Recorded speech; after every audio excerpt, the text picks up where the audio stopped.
Hello student. आज से हम एक नई यूनिट स्टार्ट कर रहे हैं, amino acid, protein and polypeptides. तो ये आपकी 4th यूनिट है।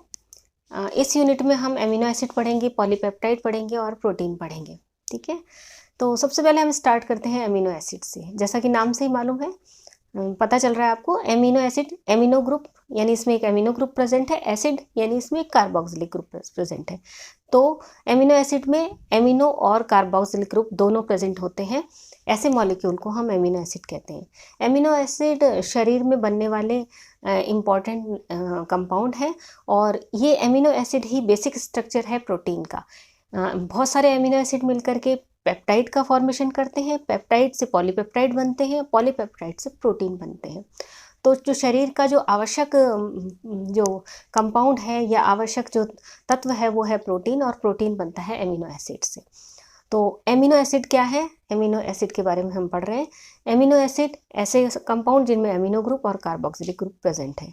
इनको कई तरह से हम क्लासीफाई कर सकते हैं, जैसे alpha amino acid, beta amino acid, gamma amino acid. ये हम एमिनो और कार्बोक्सिल ग्रुप की पोजीशन के आधार पर इसको हम क्लासीफाई करते हैं। यदि कार्बोक्सिलिक ग्रुप से एमिनो की पोजीशन अल्फा पर है तो उसे हम अल्फा अमीनो एसिड, यदि कार्बोक्सिलिक ग्रुप से वो बीटा पोजीशन पर है तो बीटा अमीनो एसिड, यदि गामा पोजीशन पर है तो उसे हम गामा अमीनो एसिड कहते हैं। इसी तरह से इसको इनकी नेचर के आधार पर भी क्लासीफाई किया गया है। अमीनो एसिड बेसिक नेचर के हो सकते हैं, न्यूट्रल नेचर के हो सकते हैं या एसिडिक नेचर के हो सकते हैं। बेसिक नेचर के मतलब इसमें जो बेसिक ग्रुप है वो अमीनो ग्रुप है और कार्बोक्सिलिक ग्रुप उसका एसिडिक ग्रुप है। तो यदि एसिडिक ग्रुप यानी कार्बोक्सिलिक ग्रुप और एमिनो ग्रुप बराबर मात्रा में हो तो वो एमिनो एसिड न्यूट्रल होगा, तो उसे हम उदासीन एमिनो एसिड कहेंगे। यदि कार्बोक्सिलिक एसिड ज़्यादा, कार्बोक्सिलिक जो ग्रुप है वो ज़्यादा हो तो फिर उसमें एसिडिक ग्रुप करेक्टर ज़्यादा होगा तो उसे हम एसिडिक एमिनो एसिड कहेंगे। और यदि एमिनो ग्रुप ज़्यादा संख्या में है तो एमिनो ग्रुप क्योंकि बेसिक है तो वो बेसिक एमिनो एसिड कहलाएगा। अब हम आगे जो पढ़ेंगे वो है method of preparation, amino acid की किस तरह से हम प्रिपेयर कर सकते हैं। तो जो बहुत सारे इसके मेथड ऑफ प्रिपरेशन है, हम यहाँ कुछ मेथड डिस्कस करेंगे।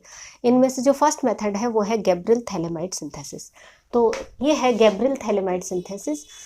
ये है थैलेमाइड। थैलेमाइड कैसे बनता है? थैलिक एसिड की अमोनिया के साथ जब रिएक्शन होती है तो थैलेमाइड बनता है। COH ये थैलिक एसिड, अमोनिया के साथ रिएक्शन क्या होता है? वाटर मॉलिक्यूल निकलता है और ये CONH ये होता है थैलेमाइड। और पोटेशियम यहाँ लगा हुआ है तो ये है पोटेशियम थैलेमाइड। NK लगा हुआ है तो ये है पोटेशियम थैलेमाइड। इसकी रिएक्शन हम करा रहे हैं अल्फा ब्रोमो एस्टर के साथ। ये एक एस्टर है, एस्टर की अल्फा पोजीशन पर ब्रोमो ग्रुप है तो अल्फा ब्रोमो एस्टर के साथ करा रहे हैं। दोनों की रिएक्शन से KBr बाहर निकल जाता है और ये जो CH है वो यहाँ अटैच हो जाता है। ये देखिए NCHR CO C2H5 ये यहाँ पर अटैच हो गया और ये इस तरह से हमारा एक नया कंपाउंड बन गया। इसकी रिएक्शन हम NaOH के साथ कराते हैं तो NaOH के साथ रिएक्शन में ये यहाँ से बॉन्ड टूटता है, COONA यहाँ आ जाता है, H यहाँ। तो देखिए ये C double bond ON CHR COH और ये CONA। अब इसका हाइड्रोलिसिस होता है। हाइड्रोलिसिस में ये H और OH ये COH ग्रुप हो जाता है और फिर यहाँ से हाइड्रोलिसिस होता है, यहाँ से हाइड्रोलिसिस होता है और यहाँ ये OH और ये H। तो देखिए COH NaOH बाहर आ गया और ये बाहर आ गया CHR NH2COH। तो यहाँ RCH NH2COH और हमें अल्फा अमीनो एसिड मिलता है। सेकंड है मेलोनिक एस्टर से। तो देखिए ये है मेलोनिक एस्टर COC2H5 COC2H5 ये है मेलोनिक एस्टर। मेलोनिक एस्टर की रिएक्शन जब हम सोडियम इथॉक्साइड और RBr के साथ कराते हैं तो ये मेलोनिक एस्टर पे ये रिएक्टिव मिथाइलिन ग्रुप है। तो यहाँ पर जो पहले C2H5ONA क्या करता है, इस H को बाहर निकालता है, एक H को बाहर निकालता है, C2H5OH के रूप में बाहर आ जाता है और सोडियम जो है यहाँ आके अटैच हो जाता है, CH नेगेटिव आ जाता है, Na पॉजिटिव। ठीक है, और फिर RBr के साथ सेकेंड रिएक्शन होती है, Na और Br फिर बाहर आता है और R ग्रुप इस CH पे अटैच होता है। तो ये है इस तरह से R ग्रुप CH पर अटैच हो जाता है। अब इसका हाइड्रोलिसिस होता है, बॉन्ड यहाँ से टूटता है HOH और HOH, इस तरह से बॉन्ड टूटता है C2H5OH और ये COH। तो यहाँ पर COH और 2 अल्कोहल के मॉलिक्यूल निकल जाते हैं। अब ब्रोमीन के साथ रिएक्शन होती है, ये HBr बाहर निकलता है और एक ब्रोमीन एटम यहाँ जुड़ जाता है। ठीक है, RCBr COH। अब अमोनिया के साथ होती है, अमोनिया से का एक H और Br बाहर आ जाता है, HBr, और NH2 ग्रुप इस पर अटैच होता है, ये इस तरह से। फिर गर्म करते हैं, एक ही कार्बन पर 2 कार्बोक्सिल ग्रुप है, गर्म करने पर CO2 बाहर निकल जाता है और हमें अल्फा अमीनो एसिड मिलता है। थर्ड सिंथेसिस है स्ट्रेकर सिंथेसिस। स्ट्रेकर सिंथेसिस में हम एल्डिहाइड या कीटोन के साथ में अमोनियम क्लोराइड और सोडियम साइनाइड लेते हैं। अमोनियम क्लोराइड और सोडियम साइनाइड आपस में रिएक्शन करके अमोनियम साइनाइड और NaCl बनाते हैं। अमोनियम साइनाइड तुरंत ही टूट करके अमोनिया और HCl में टूट जाता है। इन सीटू होती है ये रिएक्शन, मतलब रिएक्शन के दौरान ही ये रिएक्शन यहाँ होती है। तो ये HCl बन गया। HCl की जो रिएक्शन होती है वो कार्बोनिल कंपाउंड यानी एल्डिहाइड या कीटोन में से के साथ होती है HCl की रिएक्शन। ये है न्यूक्लियोफिलिक एडिशन रिएक्शन। इसमें क्या होता है कि कार्बन पर पॉजिटिव चार्ज रहता है, ऑक्सीजन पर नेगेटिव चार्ज। इसी तरह CN पर नेगेटिव चार्ज, हाइड्रोजन पर पॉजिटिव चार्ज। तो ये पॉजिटिवली चार्ज हाइड्रोजन ऑक्सीजन पर जुड़ता है और CN कार्बन पर जुड़ता है। तो देखिए ये CN आ गया कार्बन पर और ऑक्सीजन पर आ गया H, OH और CN। अब इसकी रिएक्शन अमोनिया के साथ होती है। अमोनिया क्या करता है, या OH और अमोनिया का H बाहर निकल के H2 आ जाता है और यहाँ पर जुड़ जाता है NH2। ठीक है, OH के प्लेस पर NH2 आ जाए, न्यूक्लियोफिलिक सब्स्टिट्यूशन रिएक्शन। उसके बाद ये CN है। CN का हाइड्रोलिसिस करने पर आपको मालूम है, CN का हाइड्रोलिसिस एक मॉलिक्यूल वाटर से करते हैं तो अमाइड बनता है CONH2, और यदि 2 मॉलिक्यूल से करते हैं तो एसिड बनता है। तो इस तरह से ये अल्फा अमीनो एसिड हमें मिल जाता है। फोर्थ रिएक्शन है श्मिट रिएक्शन। श्मिट रिएक्शन में हम लेते हैं एसिटोएसिटिक एस्टर।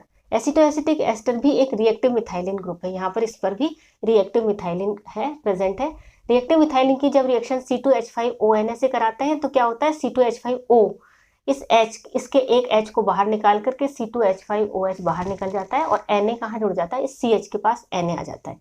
और फिर सेकेंड रिएक्शन में RX करते हैं तो जो Na यहाँ जोड़ा था वो NaX के रूप में बाहर आ जाता है और R ग्रुप यहाँ जुड़ जाता है। इस तरह से ये यहाँ पर हम R ग्रुप ऐड करते हैं इस रिएक्शन से। अब इसकी रिएक्शन होती है HNO2 के साथ। HNO2 को हमने इस तरह से लिख दिया है OH N double bond O।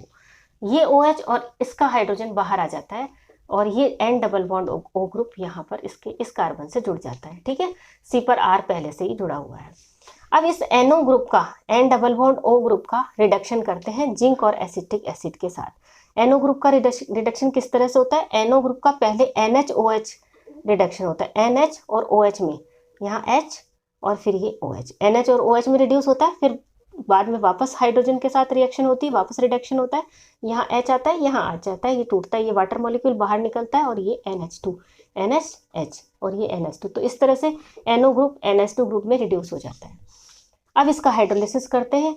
Hydrolysis में यहाँ टूटता है बॉन्ड OH और H इस जगह पे, इसी तरह यहाँ से तोड़ते हैं OH और H। तो क्या आ गया, CH3COH, ये CH3COH, C2H5OH, C2H5OH बाहर आ गया और ये RCHNH2COH।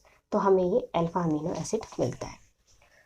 नेक्स्ट जो रिएक्शन है वो है कर्टियस रिएक्शन। कर्टियस रिएक्शन में भी हम अल्फा रिएक्टिव मिथाइलिन ग्रुप लेते हैं, ये है मेलोनिक एस्टर।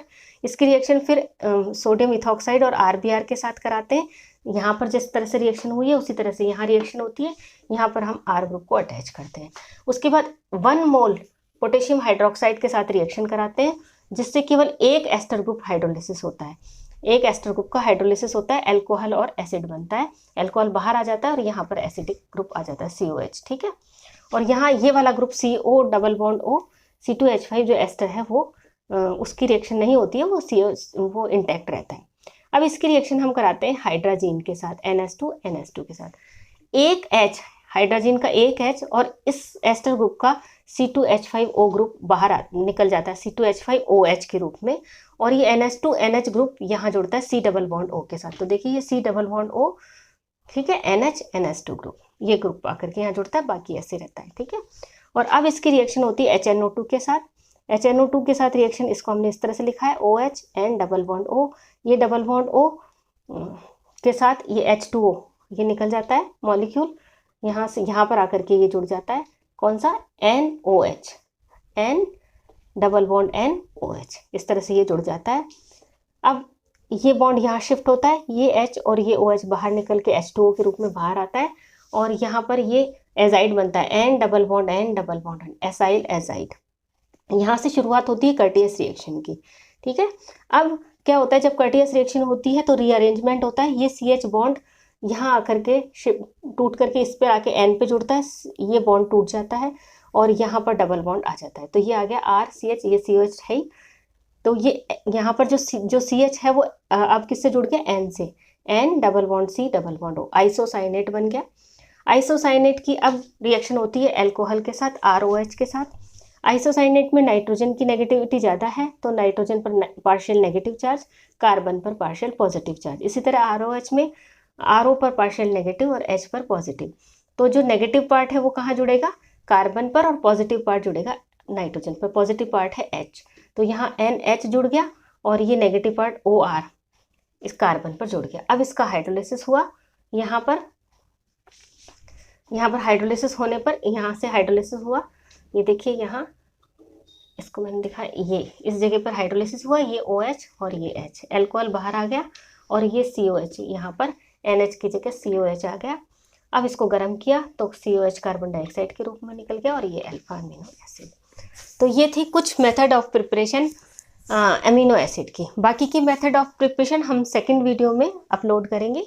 इस वीडियो को आप देखिए, कैसा लगा मुझे बताइए, और जो भी प्रॉब्लम है वो मुझे आप पूछ सकते हैं कमेंट में या फिर अपने ग्रुप में। ओके।